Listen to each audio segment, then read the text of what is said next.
Din contra acolo și eu exploda bateria, s-a umflat și eu cu puf! A vrut nu să mă fure, ci să mă prostească, zicem așa.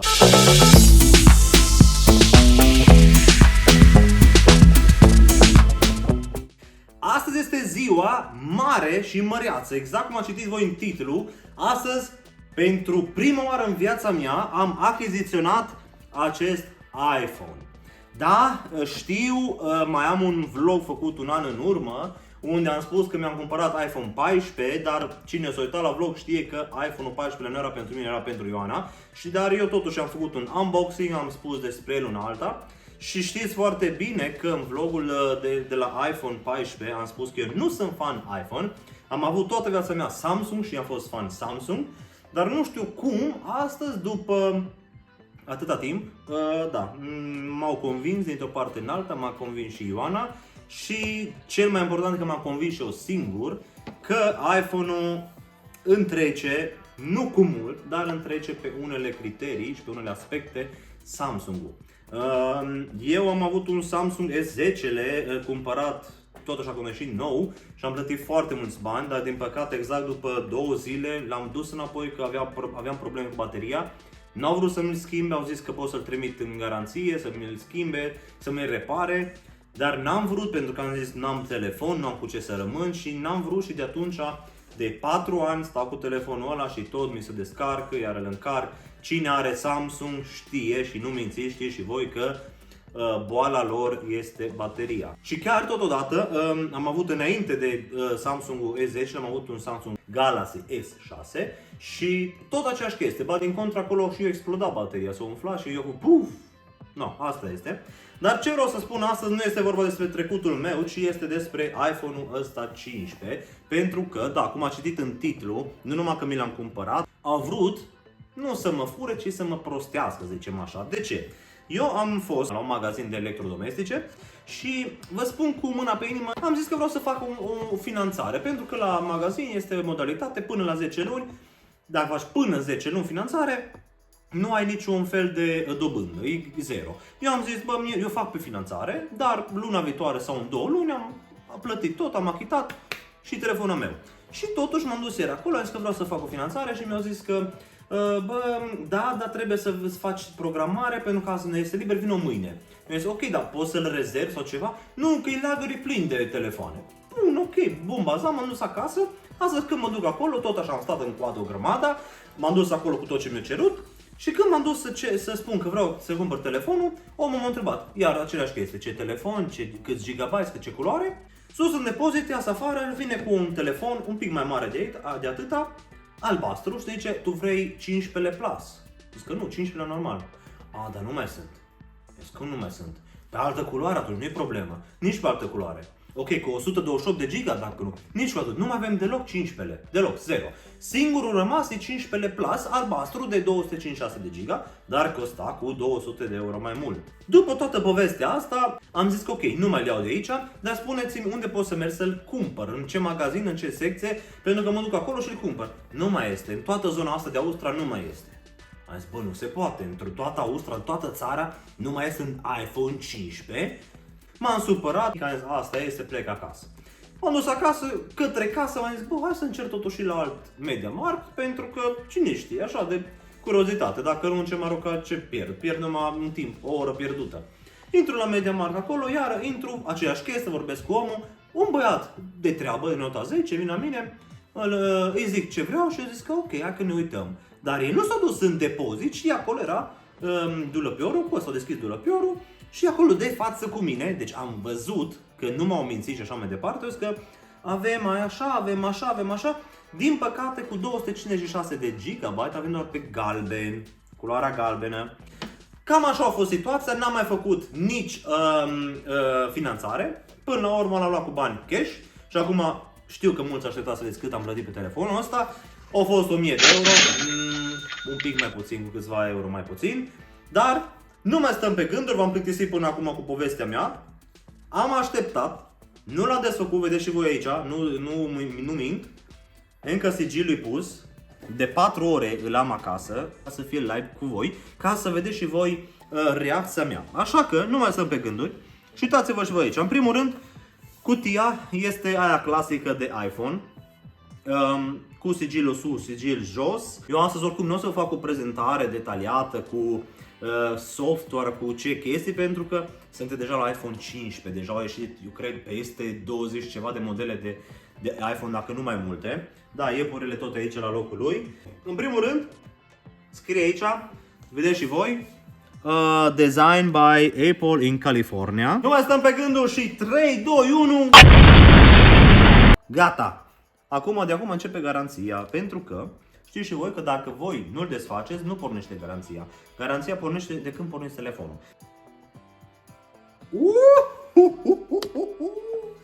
Deci mă așteptam să fie mult mai galben, dar ăsta nu este deloc galben, ci este un alb murdar de galben. În fine, vedeți și voi, când îl deschideți cutia, el este cu partea cu spatele în sus.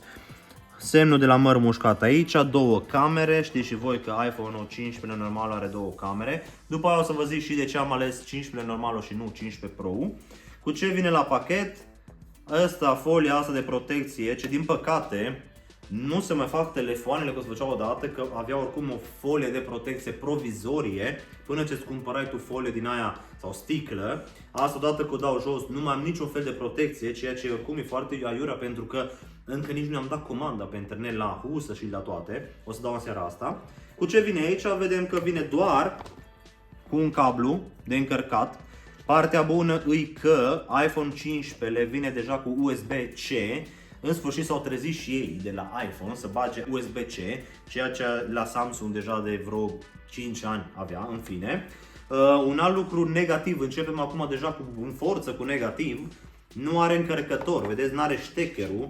Și acum voi o să ziceți, dar cum n-ai încărcător? Așa am zis și eu, la 980 de euro de telefon, 1000 de euro de telefon, nu îți dă un încărcător de 5 euro. Pe ei costă poate 1 euro încărcătorul, dar nici aia nu-ți dau, ca să vezi șmechereala. Și ce mai vine aici? Uitați aici, au căzut-o pe jos, nu-i problemă, ceva ațipilde, clasicele ațipilde de la Mac, de la Apple, scuzați-mă, cu mărul mușcat. Aici avem acu pentru cartelă. Asta a fost unboxing-ul așa mare, să vă arăt ce are o cutie de iPhone înăuntru. Și hai să începem acum cu telefonul în forță. Începem cu, bine, ecranul exact ca și la 14-le. Spatele două camere, flash și microfon. Spatele este mat, nu este lucios, ceea ce e bun pentru că luciosul se vede orice dege și așa mai departe. Aici avem rama asta ce e din metal, din aluminiu, scuzați-mă, aluminiu. Butoanele de la volum au rămas la fel și butonul ăsta de silent este ultimul, de fapt iPhone 15 normalul are încă butonul cu silent așa, manual, iar de la 15 Pro este un buton touchscreen, cred că e touch din ceea ce am văzut, unde tu poți să-l setezi pe el când apeși pe el ce poți să faci, să pui pe silent, să aprinzi flash-ul și alte chestii. Aici butonul de blocare și ce să zic, haideți să-i dăm drumul împreună. Așa pornește acum telefonul. Sincer, a durat un pic, am ținut apăsat un pic mai mult și am văzut că nu s-a prindea, m-am speriat, am văzut că nu are baterie. Hello, it's me. Dar culorile clasice de la iPhone, nu cred că s-o schimba nimic. Acum sigur ăla înseamnă hello pe chineză. Pentru voi au trecut o secundă, la mine au trecut vreo 20 de minute, am încercat, am reușit. Am aflat că este o aplicație ce pot să-mi transfer de pe Android, tot automat, aplicații, poze, chestii pe telefon. Am început să fac, dar durează foarte mult, așa am zis că o să fac altă dată, acum vreau să vă arăt și vouă. Și iată aici aproape să vedeți și voi, uite, o să-l țin așa, sper să vedeți, așa să vedeți mai bine. Acum o să încerc să vă arăt și vouă meniu și ce are, nu cred că are nimic mai wow. Meniu clasic de iPhone, unde găsim camera, ceasul, poze și așa mai departe.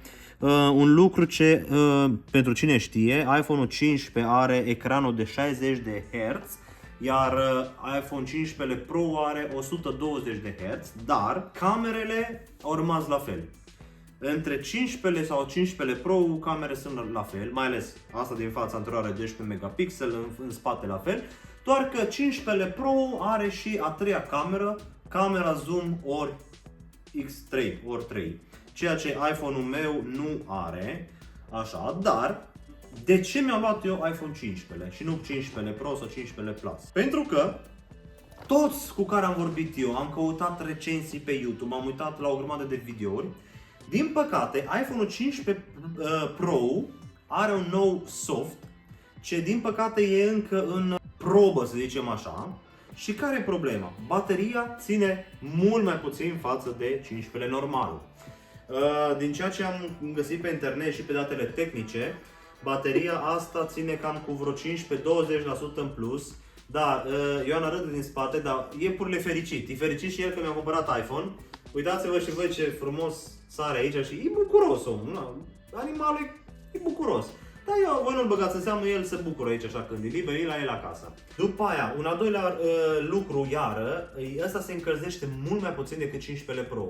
15 Pro are mereu cam vreo 4, 5, 6 grade în plus față de 15 normalul. Și asta e o chestie pozitivă, pentru că vara, când e cald afară, să ai și un telefon care are 5-6 grade mai mult, e foarte aiura. Credeți-mă și pe mine, pentru că folosiți poate navigatorul, e cald în mașină, dați poate drumul la climă, dar afară 30 de grade, 40 de grade și vă ia foc telefonul efectiv. Și automat când se încălzește telefonul, se strică cam toate. În fine, lăsăm astea. Camera. Eu mi-am cumpărat telefonul pentru că voi știți foarte bine, eu filmez cu iPhone-ul. Am vorbit cu foarte mulți youtuberi, mi-au zis, bă, nu ți se recomandă să cumperi cameră, pentru că unul la mână în Austria, la camere, când ai o cameră de filmat, e mult mai greu să filmezi în multe locuri publice, pentru că sari imediat la tine de ce filmezi, îți trebuie aprobare una alta. Când filmezi cu telefonul, ai voie. Doi la mână, vorbind chiar acum recent cu un prieten de-a meu ce este fotograf, mi-a zis, Beni, din păcate sau din fericire pentru tine, iPhone-ul de la 14 în sus fac videourile și poze mult mai faine decât multe camere. Și ca să cumperi o cameră ce face la standardele de la iPhone, trebuie să plătești pe o cameră 3-4 mii de euro, pe când tu poți să-ți cumperi un iPhone și ai aceeași calitate. Acum da, o să dați în mine, bă, nu e adevărat, taci din gură că tu nu știi.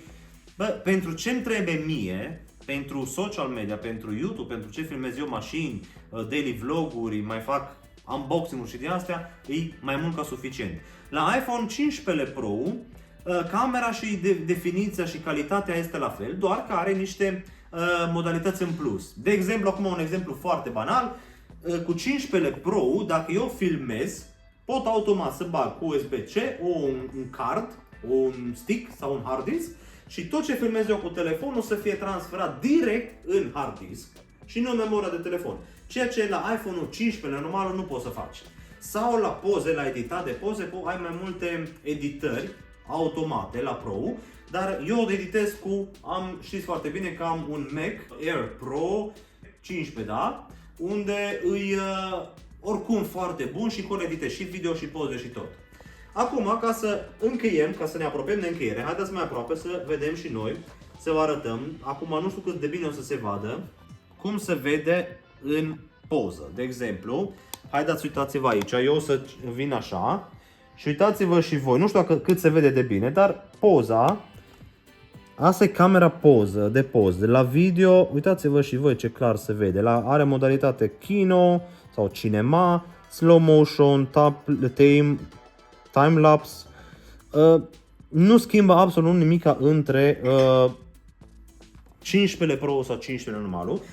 Din ceea ce am văzut, 15 Pro, 15 normal și 15 Plus, cel mai reușit este 15 Plus. Pentru că nu vreau să spun, bă, a meu e cel mai fain telefon. Dar cam pentru ce îmi trebuie mie, e mai mult ca suficient telefonul ăsta. Este prima oară în viața mea ce am cumpărat un iPhone și a fost și cel mai scump iPhone ce am cumpărat, de fapt, scump iPhone. Cel mai scump telefon ce am cumpărat, pentru că pe ăsta ce l-am avut până acum am dat pe el 600 și ceva de euro, deci nu am dat niciodată mai mult de 650 de euro pe un telefon. Un lucru ce vedeți și voi aici, ce ușor, hai să vedem un pic, nu l-am arătat, vedem flash-ul. Flash-ul, da, haideți să vă arăt acum un pic rapid. Uitați-vă și voi care e diferența. E diferență ca de la cel la pământ. În primul rând, ăsta este lumină mult mai rece și asta este lumină caldă. Doi la mână, asta face mult mai multă lumină decât ăsta. Dar, cum să zic, sunt pro și contra. Partea bună e că la iPhone bateria ține mult mai mult decât la Samsung. Ioana are iPhone-ul ăsta de un an și ceva și chiar mă miram și eu invidiam cum i-a încărcat telefonul 100% și după aia o zi jumate, aproape și două, nu-l mai încărca și eu eram din 2 în 2 ore că eu l-am încărcat. Așa că da, de aia asta a fost și motivul principal de ce mi-am cumpărat telefonul acesta. Acum, mai multe detalii dacă vreți, scrieți în comentarii. Dacă sunteți pro iPhone sau pro Android, dacă vreți să mă întrebați multe lucruri, întrebați-mă în comentarii, o să vă răspund la toți. Știți că vă răspund mereu la toți. Dacă vreți voi să mai căutați mai multe detalii, internetul este full de youtuberi care fac doar asta toată ziua. Eu știți că nu prea fac unboxing-uri cu din astea, pentru că eu îs mai mult cu mașini. Sper să iasă niște vloguri frumoase cu acest telefon. Am mai filmat și cu camera, mai am luat de la cineva, Ioana e fotografă, are cameră foto, am mai făcut și cu ea. Dar e mult mai practic telefonul, pentru că noi avem stabilizator, avem tot ce ne trebuie pentru telefon. Am filmat și am plecat cu camera, dita mai pachet, una alta, am filmat și cu drone, știți foarte bine. Da, telefonul rămâne telefon. Momentan încă rămâne cu telefonul. Poate când ajungem și noi la 10.000 de abonați o să cumpăr și o cameră din aia bombă și o să facem un unboxing. Până una alta, nu uitați să dați un like și un subscribe. Vă mulțumesc oricum foarte mult că v-ați uitat la vlog. Dacă vă place, lăsați un like. Dacă nu vă place, lăsați oricum un like. Scrieți în comentarii care sunt părerile voastre. Și dacă vă mai plac vloguri de genul ăsta. Dacă vă plac vloguri de genul ăsta, o să încercăm să facem mai multe vloguri așa. Vă mulțumim și ne revedem de la următorul. Ciao, ciao!